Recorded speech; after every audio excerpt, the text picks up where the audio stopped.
यसरी सर्वसाधारण अलिक पछाडि हुनुहुन्छ।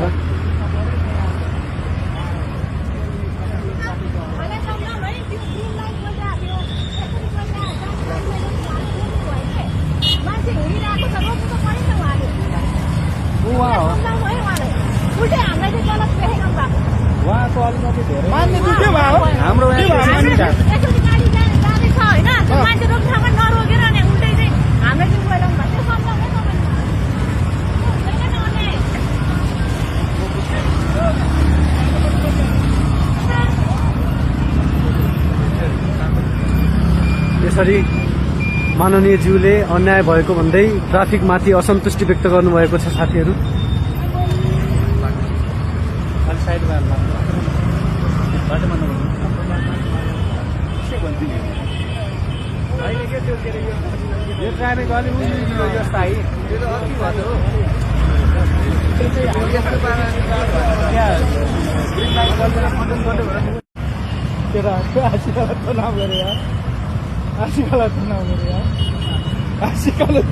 आशिकाले नियम उल्लङ्घन गर्यो भनेर हालिदिन्छ।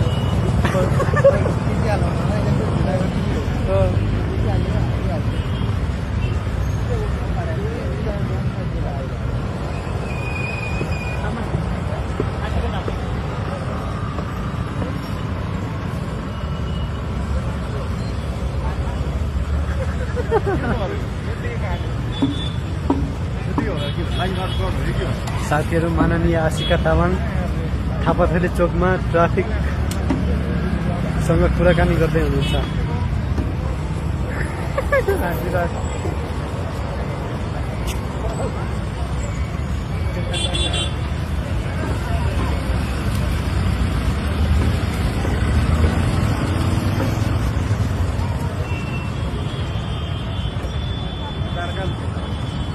यो जेब्रा क्रसिङनिर रोकिएको गाडी माननीय आशिका तामाङको हो। यसरी उहाँ चाहिँ जाममा रोकिनु भएको छ। अलि अगाडि आएपछि ट्राफिकले उहाँलाई सोधपुछ गराएको थियो।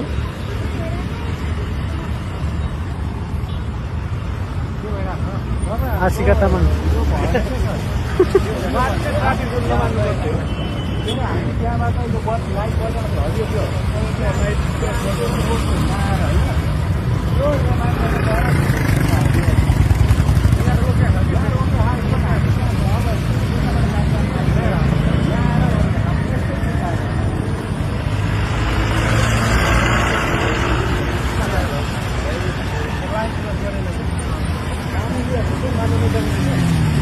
माननीय आशिका तामाङ लामो समय थापाथली चोकको जाममा रोकिनु भएको छ। अगाडि देखिएको सेतो गाडी आशिका तामाङ माननीय सांसद आशिका तामाङको हो। उहाँ चाहिँ केही समयदेखि थापाथलीको जाममा रोकिनु भएको छ। साथीहरू देख्न सक्छौं माननीय आशिका तामाङको गाडी थापाथलीको जेब्रा क्रसिङ अगाडि जाममा रोकिएको छ।